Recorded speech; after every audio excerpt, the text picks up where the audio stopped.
जय हिंद दोस्तों। प्रकृति में कोई भी वस्तु स्थिर नहीं रहती और उसी प्रकार से सूर्य और पूरा का पूरा सौर मंडल जो है वह भी एक जगह पे स्थिर नहीं रहता।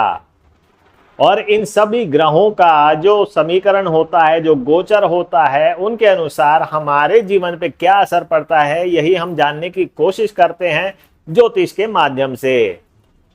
तो जुलाई में सूर्य जो है वह 16 तारीख को कर्क राशि में प्रवेश करने वाला है। उससे पूर्व वह रहेगा मिथुन राशि में। साथ ही साथ बात करते हैं मंगल की, तो मंगल और केतु का जो समीकरण बना हुआ है सिंह राशि में, पूरी दुनिया में क्या क्या तहलका मचा दिया है इसने। फिर भी हम बात करेंगे कि आपकी जो वृषभ राशि वाले जातक हैं उनके ऊपर क्या असर पड़ने वाला है। साथ ही साथ बुध जो है बहुत कारक माना जाता है वृषभ राशि वालों के लिए, तो वह भी कर्क राशि में गोचर करेगा महीने भर के लिए। और शुक्र जो है वह अपनी ही स्वयं की राशि में बैठा हुआ है। तो क्या समीकरण लेके आए हैं यह चारों ग्रह, क्योंकि यह फास्ट मूविंग प्लैनेट्स है, इसलिए इनकी महादशा अंतरदशा आपके मासिक राशिफल के लिए बहुत जरूरी हो जाती है। तो वृषभ राशि वाले ध्यान से देखें यह वीडियो अंत तक, और अगर यह वीडियो अच्छा लगे, दी हुई जानकारी अच्छी लगे तो लाइक शेयर और कमेंट अवश्य करें। साथ ही साथ आपके जीवन में अगर कोई समस्या चल रही है जिनका समाधान आप ज्योतिष के माध्यम से ढूंढ रहे हैं, तो दिए हुए नंबर्स पे आप हमसे संपर्क कर सकते हैं।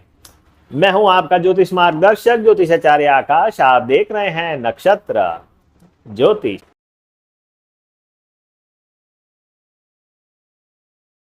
सर्वप्रथम बात करते हैं सूर्य के बारे में, जो कि आपका पिता है। सरकार सौर मंडल को संचालित करने वाला ग्रह जो है वह सूर्य माना जाता है।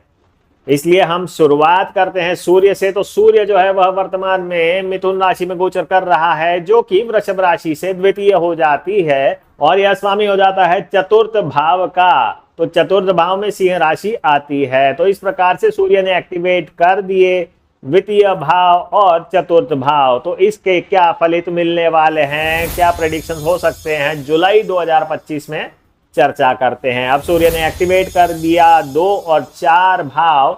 तो सूर्य जो है वह आपके नौकरी के लिए बहुत अच्छा माना जाएगा। द्वितीय भाव का सूर्य आपको कहीं ना कहीं प्रमोशन दिलवा सकता है, कहीं आपको नेम एंड फेम दिलवा सकता है। आपके जो हायर अथॉरिटीज है उनके साथ आपके अच्छे संपर्क हो सकते हैं, और कुछ अटका हुआ जो धन रहेगा वह आपको अपने बॉस लोगों के माध्यम से मिल सकता है। अगर सरकारी पैसा फंसा हुआ है, कई लोगों का कई महीने की सैलरी फंसी हुई है, तो वह भी मिलने की संभावनाएं यह दर्शाता है। क्योंकि सूर्य सरकार का कारक माना जाता है, इसलिए हम देखेंगे जो पुराना फंसा हुआ पैसा है या धन है वह आपको मिल सकता है। साथ ही साथ प्रॉपर्टी से धन लाभ की यह स्थिति बना रहा है, क्योंकि 4th हाउस जो है वह प्रॉपर्टी का माना जाता है, और सरकारी प्रॉपर्टीज खासकर से TNCP अप्रूव्ड जो होगी वह आप बेचेंगे तो उससे भी धन लाभ आपको मिल सकता है। गृहस्थ सुख के बारे में कहे तो सब कुछ ठीक ठाक ही रहने वाला है। नौकरी में भी सब कुछ बढ़िया रहेगा, कहीं ना कहीं प्रमोशन की संभावना यह दर्शाता है। व्यापार में भी आपको कहीं ना कहीं अच्छा धनार्जन हो सकता है, और सरकारी क्षेत्र से लाभ हो सकता है। जो कॉन्ट्रैक्टर्स हैं सरकारी जिनका धन फंसा हुआ है, तो उनको भी धन मिलने की पूर्ण संभावना यह दर्शाएगा। पत्नी के लिए यह कष्टकारी हो सकता है, क्योंकि द्वितीय भाव सप्तम भाव से अष्टम होता है। तो कहीं ना कहीं आप अपने पत्नी का स्वास्थ्य का ध्यान रखें, कहीं ना कहीं उन्हें कुछ परेशानी हो सकती है। उसके लिए आप सबसे अच्छा है कि 12 मुखी रुद्राक्ष धारण कर लें, या फिर इंडोनेशिया का जो 1 मुखी रुद्राक्ष आता है वह सर्वोत्तम माना जाता है, या फिर आप नेपाली सवार रुद्राक्ष जो है वह धारण कर सकते हैं। प्रेम प्रसंगों के लिए जो समय है वह कुछ खास नहीं दर्शा रहा। संतान के साथ अच्छे संबंध बने रहेंगे। पिता को भी रोग होने की संभावना यह दर्शाता है। तो ओवरऑल जो सूर्य है वह ठीक ठाक रिजल्ट देने वाला है। अब हम चर्चा करेंगे कि सूर्य जब कर्क राशि में चला जाएगा तो क्या परिणाम लेके आया है। अब सूर्य कर्क राशि में चला गया तो वृषभ राशि से यह तृतीय राशि हो जाएगी। तो सूर्य इस प्रकार से एक्टिवेट कर देगा तृतीय भाव को, और यह स्वामी है सिंह राशि का, जो कि चतुर्थ भाव में आती है। तो इस प्रकार से सूर्य ने एक्टिवेट कर दिया 3rd हाउस और 4th हाउस। अब 3rd हाउस एक्टिवेट हो गया है तो कहीं ना कहीं स्थान परिवर्तन के यह योग बनाएगा। ध्यान रखें जिन जातकों की सरकारी नौकरी है और अगर कहीं ना कहीं ट्रांसफर के चांसेस बन रहे हैं और उनकी सूर्य की महादशा अंतरदशा चल रही है, उनका सूर्य कहीं ना कहीं 3, 9 और 12 भाव के साथ कनेक्ट हो रहा है, तो ट्रांसफर के चांसेस 100% बनेंगे। साथ ही साथ आप अगर जॉब चेंज करने की कोशिश कर रहे हैं तो बिल्कुल जॉब चेंज की भी पॉसिबिलिटीज यह दर्शाता है। तृतीय भाव में सूर्य पराक्रम बढ़ाता है और आपको नेम एंड फेम देता है। तो सूर्य अगर किसी का गोचर करेगा तीसरे भाव से और अगर वह इलेक्शन में है तो इलेक्शन जीतने की भी संभावनाएं बढ़ जाएंगी। साथ ही साथ इंटरव्यू में भी यह सक्सेस दिलाता है। वैवाहिक जीवन के दृष्टिकोण से देखें तो तृतीय भाव जो है वह सप्तम से नवम हो जाता है, तो विवाह के लिए यह अच्छा ही माना जाएगा। और जिन जातकों की उम्र हो गई है विवाह के लिए और तलाश कर रहे हैं, और साथ ही साथ अगर सूर्य की महादशा अंतरदशा भी चल रही होगी तो वैवाहिक जीवन शुरू हो सकता है, क्योंकि वृषभ राशि से गुरु जो है वह द्वितीय में गोचर कर रहा है, तो यह संभावनाएं और बढ़ा देगा। व्यापार के दृष्टिकोण से देखें तो व्यापार के लिए भी यह विस्तार कारक समय माना जाएगा। संतान के साथ अच्छे संबंध बने रहेंगे, वैवाहिक जीवन अच्छा रहने वाला है और प्रेम प्रसंगों के लिए भी यह समय अच्छा रहेगा। तो ओवरऑल सूर्य तृतीय भाव में अच्छे ही रिजल्ट देने वाला है। अगर आपको कुछ कष्ट महसूस हो रहे होंगे तो ध्यान रखें कि 12 मुखी रुद्राक्ष धारण करेंगे तो आपके सूर्य के जो कष्ट है वह कम हो जाएंगे। तो अब हम चर्चा करने वाले हैं कि मंगल किस प्रकार के परिणाम देगा वृषभ राशि वाले जातकों के लिए। मंगल जो कि पराक्रम का कारक माना जाता है और साथ ही साथ युद्ध का भी कारक माना जाता है। पूरी दुनिया में इसने तहलका मचा के रखा है। मंगल और केतु की युति जो है यह पूरे संसार के लिए कहीं ना कहीं विध्वंसकारी साबित हो रही है। परंतु हम चर्चा कर रहे हैं वृषभ राशि की, तो वृषभ राशि के लिए यह क्या परिणाम लेके आया है देखते हैं। वृषभ राशि वालों के लिए वर्तमान में मंगल गोचर कर रहा है सिंह राशि से, जो कि वृषभ राशि से चतुर्थ हो जाती है। साथ ही साथ मंगल जो है वह स्वामी हो जाता है सप्तम भाव का और द्वादश भाव का। तो 4, 7 और 12 हाउस इसने एक्टिवेट कर दिए हैं।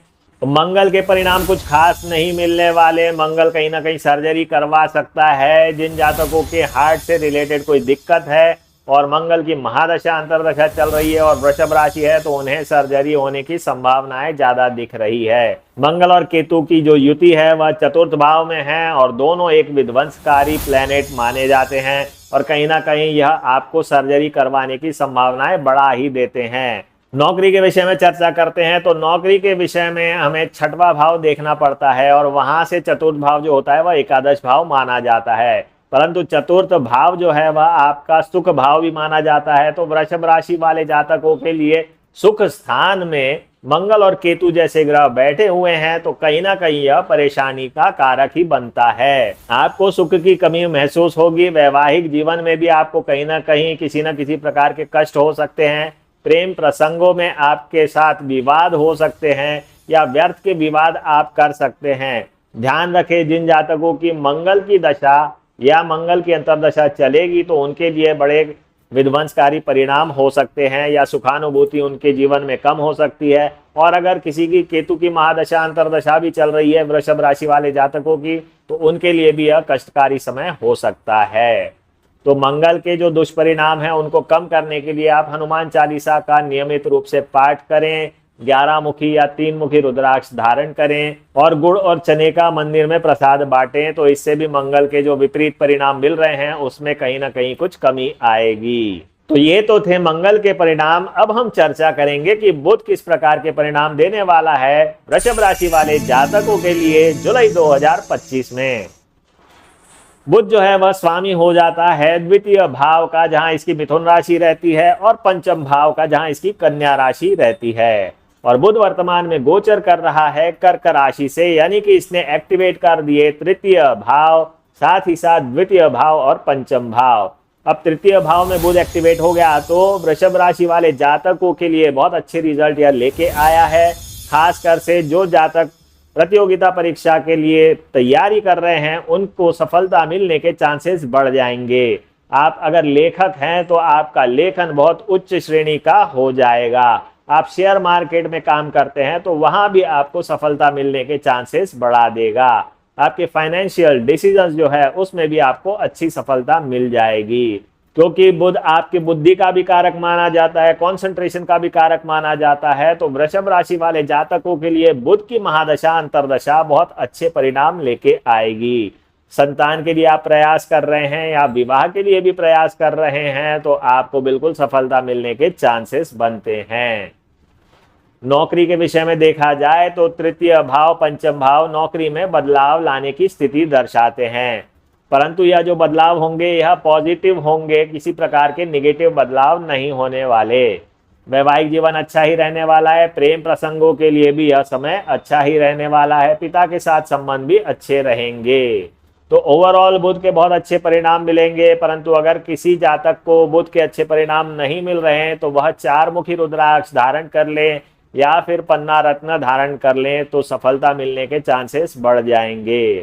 तो यह तो थे बुध के परिणाम। अब हम चर्चा करेंगे कि वृषभ राशि का स्वामी शुक्र जो है वह किस प्रकार के परिणाम लेके आया है वृषभ राशि वाले जातकों के लिए। शुक्र की चर्चा करते हैं तो शुक्र राशि स्वामी हो जाता है, तो इसने एक्टिवेट कर दिया प्रथम भाव और यह गोचर भी कर रहा है अपनी स्वयं की राशि में वृषभ राशि में, और यह स्वामी हो जाता है छठे भाव का भी। तो इसने एक्टिवेट कर दिए प्रथम भाव और छठवां भाव।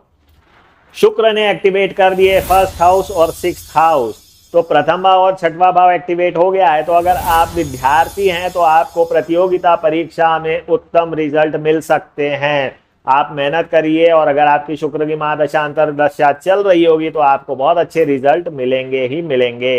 यह लग्जरी का कारक माना जाता है, परंतु फर्स्ट हाउस में अगर गोचर करेगा तो आपको लग्जरियस लाइफ तो मिलेगी ही, साथ में आपका यह लोन भी बढ़ा सकता है। इलेक्ट्रॉनिक्स गैजेट्स पे या फिर सिनेमा पे या फिर आपके टूर्स एंड ट्रेवल्स पे पैसा खर्चा होने की संभावनाएं यह बढ़ा देगा।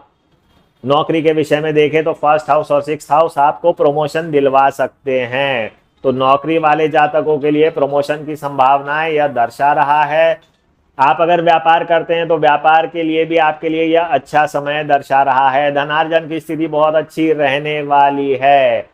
वैवाहिक जीवन कुछ कष्टकारी हो सकता है। प्रेम प्रसंगों के लिए भी यह अच्छा समय नहीं माना जाएगा। संतान के साथ संबंध अच्छे नहीं रहेंगे। पिता के साथ भी संबंध कहीं ना कहीं कुछ कटु हो सकते हैं। तो ओवरऑल शुक्र के परिणाम प्लस और माइनस वाले दोनों प्रकार के रहने वाले हैं।